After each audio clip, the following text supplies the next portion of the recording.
Morning, everyone. 4th of March and day 180 from the start in Les Arbres. It's 2 degrees here this morning. A blue sky day, sun shining and all that sort of stuff. It'll start to get warm. Hope you're going to have a good weekend. And there's some fun stuff happening here on the tracker. Kirsten's found some breeze. Captain Googs hanging on to Simon only just. And Ian is going northeast again instead of southeast. But anyway, that's another story. And I don't know whether you've seen it, but Lenny's got the tribute to Kirsten. We shared that last night, and also the latest news. That song is unbelievable. I really get off on it. So make sure you listen to it if you haven't. And sorry about the east and west mix-ups in the press release that went out yesterday. But anyway, that's just me. So we'll get straight back into the tracker. And we've also got the internet rigged. We've got the phone hanging out the door, a bit of a long story. So hopefully this is going to stream without any interruption and not be dropping out and so on, but we'll see how that goes. So down to the back end here, and Ian's got a southeaster, so he's going northeast, which makes sense. Doesn't want to be hooking off to Windward or whatever, but anyway, his destination is down this way. You can see where the rum line is, and he'll get there eventually, but we mentioned there's a couple of days of frustration or another day. Just rolled over to 8 o'clock position. He slowed down a little bit. He was 4 knots for average of the previous 4 hours, but now the last 4 hours, 3.8 knots, and he's done 60 nautical miles towards Cape Horn in the last 24 hours. And Jeremy is slowing down a little bit, 4.3 knots. He's fallen into this little light patch of a breeze, but it's going to come back pretty quickly. He's done 98 nautical miles in the last 24 hours. So that's all pretty cool. Let's just have a quick look at the distances to go while we're here. Kirsten's now just coming up to 5,000 miles. You've got 5,036 nautical miles to go. It's showing an ETA of 16th of April, which is interesting because that's based on an average of 4.8, which isn't super fast, but it's okay. I'm predicting she'll be there around the end of the third week of April, somewhere around there, but we'll have to wait and see. Abelish hasn't done as well as Kirsten. Kirsten found some breeze, but we'll explain that in a minute. 5,300 nautical miles to go and did 75 nautical miles in the last 24 hours. Kirsten did 121, so that's a bit of a whoop. Googs done 125 nautical miles a day, and Ian's done 60, as we said. Chichester, so let's see what Simon's doing. He's done 147, so not too bad. And Jeremy 98, so all very interesting there. So we'll just go back a little bit so you can see developing weather, see what's happening here, and we'll walk these guys through. And I think it's pretty much as forecast yesterday. You can see 2 things affecting the weather here. There's this big southwesterly flow down the bottom here, and this high that's coming up behind Ian. It'll be interesting to see where that goes. So 12 hours later, Jeremy's got the breeze. Ian's got plenty more, but it's swung around to the southwest, so that's kind of good for him. And then this little puff here is going to catch up with Jeremy pretty much in the next 24 hours, but I think he'll be a bit further south then. He might just miss it. He's going to be down here somewhere, so we're predicting that he's going to just miss that, and I don't have to give him a weather alert, but there's plenty of breeze there. That'll be 30 gusting 40, and seas building up to 5 meters. Ian, meanwhile, in the southwesterly, he should still be making east, and by then he should be getting close to the corner of the no-go zone, and it's okay. Now, then you can see this one from Jeremy.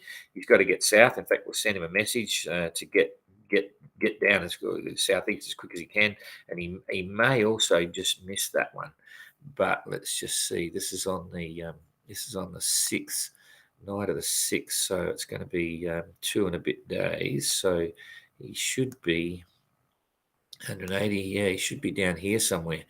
So I don't know about that one. He's going to be right on the edge of it. He's going to be around about here somewhere. So he might hook up with this one. We'll keep an eye on that. So we'll assume he's around about there at that point. And this one is, so I'll put him on the cursor. He's going to be about here somewhere.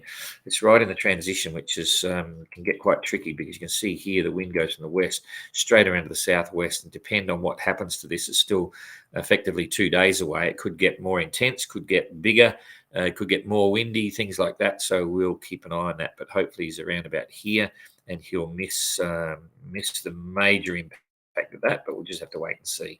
And then after that, riding through, if he misses that one, there is another bit of a system coming. I'm forgetting about Ian at the moment. He's got a few things happening up there, but just looking at Jeremy, there's benign stuff, nothing really dramatic. So except for that one, that's dramatic. That's on the 10th. Okay, 6 days away. And 6 days is going to be about 700 miles, 800 miles. Well, let's just see here. Nope, that's going to be a dandy. So we will absolutely be watching that one. He will get hooked up with that probably about here. And there's some big winds in there. I'll look at that in windy tomorrow, and we'll see what happens. But yeah, I think he's going to have to pay the price for getting around Cape Horn. Fingers crossed. So that's kind of interesting. And Ian by then will be down here, so he'll be getting plenty of breezes as well. So it hasn't been too bad, but I think they're going to pay the piper very soon. So that's okay. We'll leave them to that dream material and have a look at Googs hanging on to Simon. He's been doing reasonably well. He's doing 6.8 knots at the moment. Simon's doing 6.4. He's done 147, as we said, and Googs done 125. So Simon's pulled away a little bit, but still doing okay. Simon's a lighter boat. Being a cutter rig and with a really simple fit out. Googs is a bit heavier, so expecting Simon to pull away in the lighter weather as well.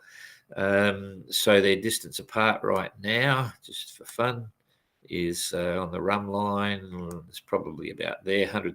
That's a bit too far. Let's bring it back to about there, probably 120 miles behind in real terms on the course. So it's not too bad. And their weather now going forward, it's still a bit mixed up. It's still going to be changing pretty quickly. This is coming up to 12 hours. So there's about 12 hours later, they've still got the same southwesterly airflow.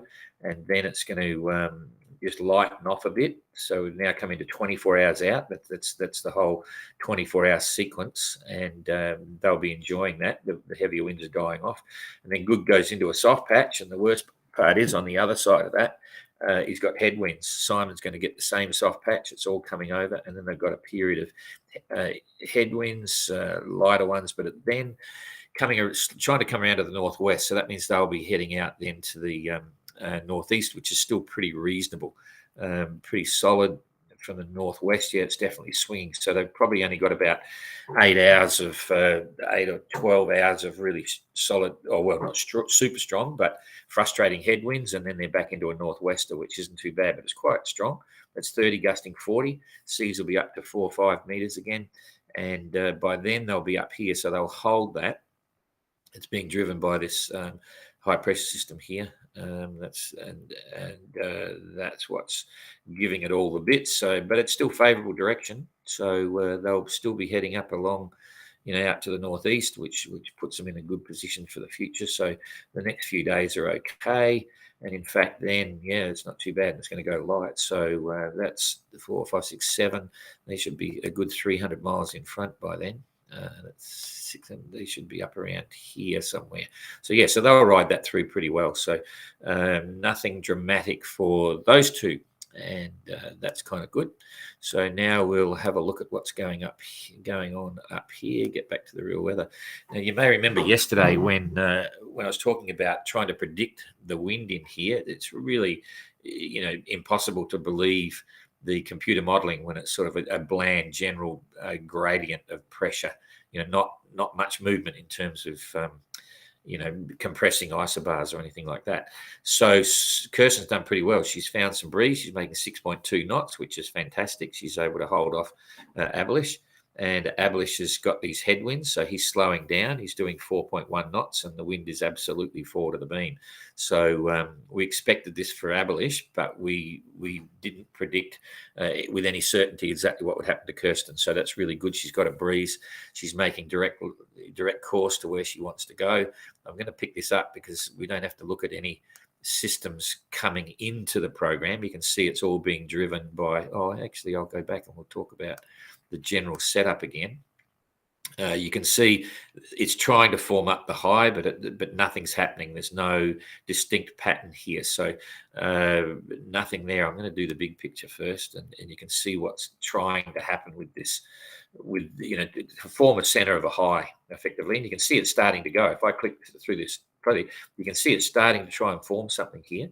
Certainly, this little high here, which has now moved way over, is generating these trade winds, okay, but this one's still a bit benign, okay, nothing really happening.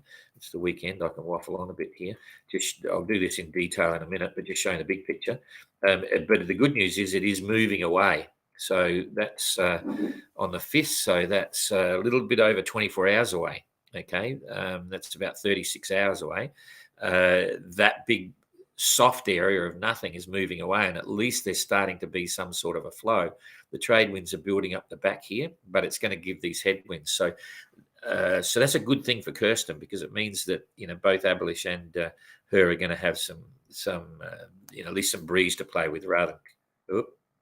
That's not a good sign. That means my internet's slow, so you might not be seeing all this until the replay. Anyway, so you can see that's generally starting to get an air gradient rather than a hole, but this may form up as the next high. So I'm just going to quickly go through this. Still very soft up there, and that's what we didn't want to see. So that's on the 6th. It's 2 days away. Yeah, it's happening again. Okay, so now what I'm going to do is, just to be a little bit more accurate, I'm going to come back to the weather today. I'm going to build it up, and we'll look in a bit more detail. So what was looking good's not so good for speed back to Les Sables d'Olonne and up into the next area of the trades. Okay, so you can just watch this now in a little bit bigger format for both of them. So this is coming through now. And yeah, it's the luck of the draw for Kirsten there. Abelish has got those headwinds. And so he's going to absolutely come out here and start to get closer towards Kirsten. That's the only option he's got. I can't imagine him tacking across. And here you can see it's getting a little bit of northwest in it. Once that happens, once this has moved across, there's a bit of northwest, so that's a good thing for Abelish. He'll be able to hold a little bit higher on his course, and Kirsten's still in a mixed bag.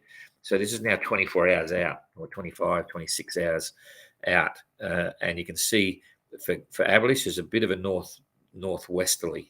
Okay, for Kirsten, again, it's not too bad. It's got a little bit of west in it, but it's generally north. But at least there's a breeze, there's light winds. If you're going to go to windward, you want light winds, because the sea will be down and she can hold up a little bit. So she's probably still going to be doing 4 knots or so. But I think Abelish is going to be going a little bit faster. So this is this is now coming through to 36 hours ahead. So it's like midnight tomorrow night. And then it's the direction is kind of good, but look what's happening here with Abelish. I don't know what's going on. It's swung right around. He's going to go fast with that. He'll push north, so it's still very hard to predict. But I think generally, my gut feeling on watching this is I think that they'll be holding their relative position. So Kirsten's probably ahead on the run line for a while. Abelish has a quarter effectively. That's what I'm trying to say. And then like over here, this is still a mishmash, but it's sort of generally headwinds for Abelish by the time he gets here, but might be a little bit more favourable, but lighter for Kirsten. So again, we're now 4, 5, 6, 7. We're 3 days ahead. That's far enough. I think they're probably going to hold their relative positions, and no one's going to make any real gains. So what's the deal on the run line? We got the run line is actually like this. This is a 90-degree line crossing the run line on where they want to go. So I would say, there's possibly still a couple 100 miles in it. Kirsten's got a bit of a bump. Anyway, that's about it. So if I come back to this one and press this one, that means it's press that one there. That means we're finished for the weekend. Have a great weekend. Make sure you listen to that song 10 times. It's really cool. and an amazing tribute to Kirsten. So thanks, Lenny. Really great.